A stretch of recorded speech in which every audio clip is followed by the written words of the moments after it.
Hi everyone, let's talk about Gugong, which is releasing at Essen Spiel 2018 and is getting in the hands of backers right now. This was a very successful Kickstarter, originally called The Forbidden City, now named Gugong, which is The Forbidden City.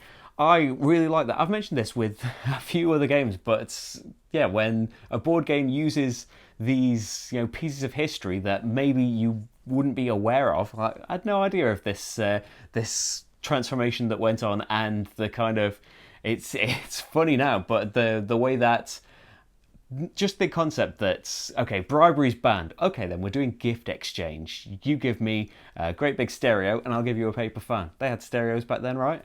But yeah, to transport that into a board game mechanism that works really, really well and is kind of it stands apart from anything else really.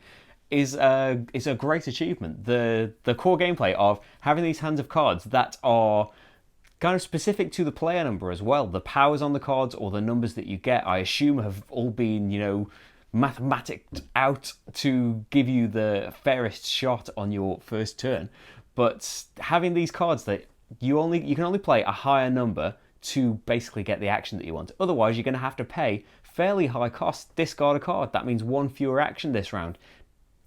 Spend two servants. Well, they're kind of hard to come by unless you've got a really good engine going for getting them back a lot. So you don't really want to spend those things, but eventually you will be forced to, and it really does make you.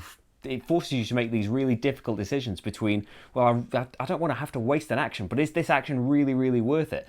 And not only are you thinking of trying to play, okay, I'm going to spend my two servants so I can play this 2 card on this 5 so that I can actually get the action of it. But while you are thinking of the benefits that you are trying to gain from all of this, oh, but now I'm putting this 2 out, everybody can just go on my 2. And I'm making the game easier for everybody else. I'm making this action available to everyone else. So do I want to try and pick an action that other people might not be as bothered about, for example?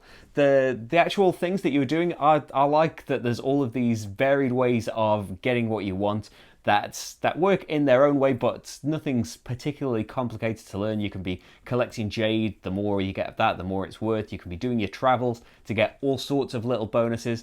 You can be getting ships to kind of improve your power for the rest of the game if you are getting your double worker or extra cards, which is extra actions.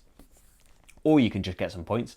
The intrigue track is a nice thing to be at the front of to break ties, but every time the Great Wall kicks off, if you're on there, then you can trade in those points for some great benefits. And the palace itself is a nice pressure point because you can be getting on with whatever you want, going on all these general directions, all these different strategies that you can do. But if you haven't progressed in the palace at all, you just lose. If you haven't got to the top of it by the very end of the game, your score is 0. I said score funny there. But yeah, I really like how this all comes together, but there are, those, you can all go down completely separate paths, but you all need to converge in the palace, really. And there's a lot of relationships between those actions as well. That, as I said, the travel one kind of relates to everything. It can move your envoy, it can move you up the intrigue track, it can give you more servants. The Great Wall interacts with the intrigue track. A lot of them give you extra ship movement, and the cards having extra actions on them contributes to that as well, because you can be. You can really want the Great Wall action, but you only need to do it once and it's already on the card. So now where am I going to play this so I can get 2 really effective actions?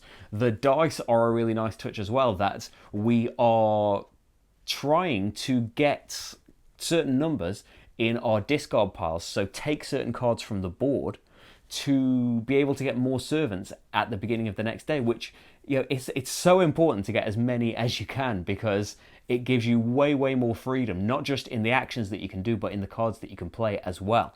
So you really want to get them, and to get the majority, to get the extra points and the envoy movement, but mainly for the servants. So that gives you an extra thing to think about, not just on what cards have I got, what numbers are out there, and which action do I really want to take right now.